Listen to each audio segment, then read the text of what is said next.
We've never seen anything like this in recorded history. So be worried. I'm not short. I haven't sold short anything, but I am certainly worried. As I look around the world, bonds are clearly in a bubble. Bonds have never been this expensive in the history of the world. Property in many places, you go to Korea, you go to New Zealand, you go many places, property is certainly in a bubble. Stocks, many stocks. I mean, Amazon goes up every day. Tencent goes up every day. Samsung goes up every day. So some stocks performing a bubble, but many stocks are still not up. So it's not a complete bubble yet. So there you have stocks, property, bonds, all in bubbles or forming bubbles. The only thing that's still cheap, commodities. Silver's down 60% from its all-time high. Sugar's down 70% from its all-time high. Oil is down 50%. I mean, these are not bubble numbers when you talk about big declines, historic declines. But with all the money being printed, the asset class in the world that I prefer at the moment would be commodities because they're cheap when everything else is booming. I do own stocks. I do own stocks in places like China, Russia, Japan, other places. But I'm not rushing out to buy unless I find something really good. Well, I said, I'm not short. I know it's going to end badly. If something comes along that's good, I'll buy it.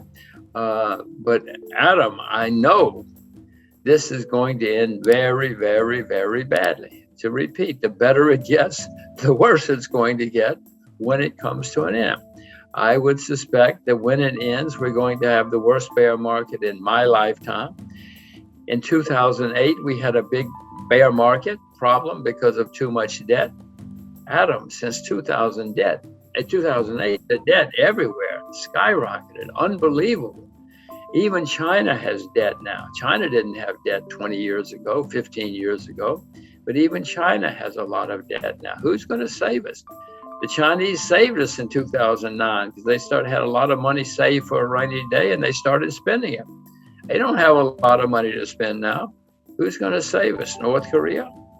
North Korea doesn't have much debt. That's why I say. But I don't think they have enough to save us because I don't think they have money saved for a rainy day like the Chinese do. Do you have greater confidence one way or the other if this is going to end in a debt crisis or runaway money printing or maybe both? How do you see it?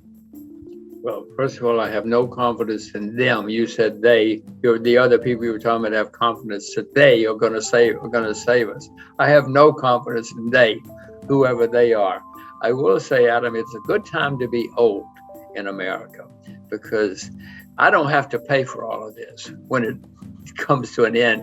My children, oh my gosh, the problems my children are going to run into in their lifetimes because of what these clowns are doing now.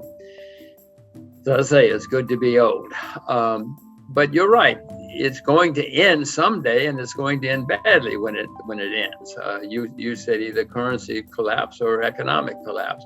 You can have both. You can have one, and then it leads to another. In the 30s, we had both, for instance, around the world, and then we had war, a shooting war, and that's the really bad news is. Often in history, when you have really, really bad times, especially worldwide, it winds up in shooting wars. It certainly did after the 30s. So it's not good news. I don't see good news. I repeat that in 2008 and 9, we had horrible problems with too much debt. Since then, the debt has gone through the roof by unbelievable amounts. And I know that's going to end badly. If we know what's going on, we'll get worried. And if we get worried, we'll probably get prepared, and then we might survive. Some people came out of the 30s very rich. Most didn't. Most lost huge amounts of money. But in 2007, Iceland went bankrupt. Nobody cared. And a few months later, Ireland went bankrupt. Some noticed. A few months later, Bear Stearns went bankrupt. Now we're starting to notice. And then BlackRock went bankrupt in the big bank in England. And then eventually, Lehman Brothers went, but well, then it's on the evening news. Then everybody knows. So my point is these things snowball and they start where we're not looking, and it may have already started for all I know. I've seen some small places having problems. But as I say, I'm not selling short yet because I know how much money these guys can print. And what I would suspect is going to happen, Adam, is somewhere along the line, next month, stocks go down in lots of places. Well, then they're going to really panic because they want to keep their jobs. And so they're going to print even more money. And so we'll have a rally.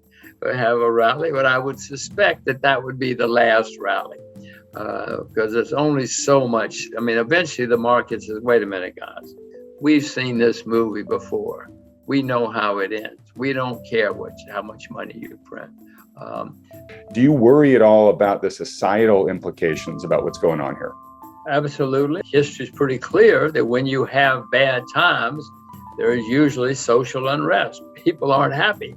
And if we do, in fact, have the worst bear market of my lifetime, which I don't see how we can avoid, if and when that comes, there are going to be a lot of very, very unhappy and angry people. And one difference in now and the past is people really get angry now. They think that you can't do that to me.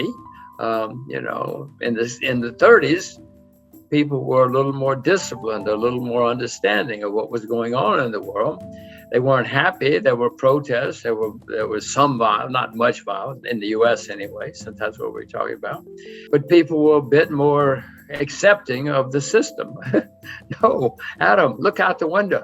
Nobody accepts anything now. You can't do that to me. It's your fault. It's not my fault. So no, we're certainly going to have social unrest, certainly in the U.S., but in other countries as well. You find out what's going on. If you do, you'll get worried, and then you'll get prepared. Because, Adam, it's very clear. This history shows that when things go really wrong, what history shows, first of all, politicians blame foreigners. They always blame the foreigners because that's easy to do. But then it also leads to unhappy people and social unrest. I mean, I guess the main lesson of history, Adam, is people don't learn the lessons of history. I mean, I could sit here and tell you all day. We had a president recently who either didn't know history or thought he was smarter than history, and it didn't matter. Well, I know history smarter than I am, and I know it matters.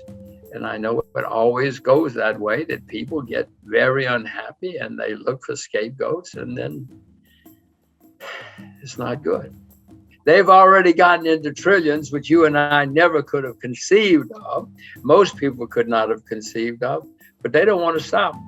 So I'm wondering what's after trillions? We're going to learn new languages, new vocabulary here in the next year or two if they keep going the way they're going.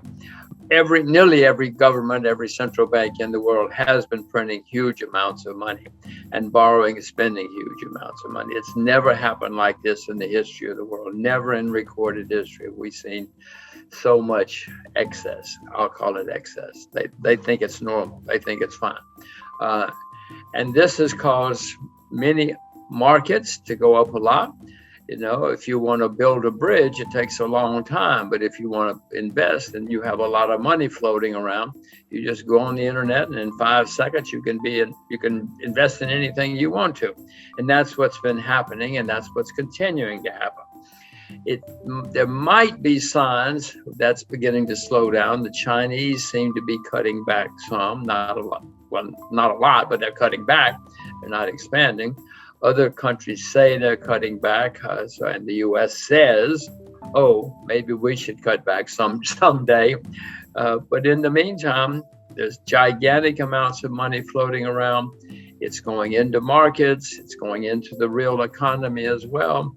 It's artificial. If you see some of the things that, the shipping business is just unbelievably hot right now because there's so much money floating around. The bad news is these things always end, and the better they get, the worse they get when they end.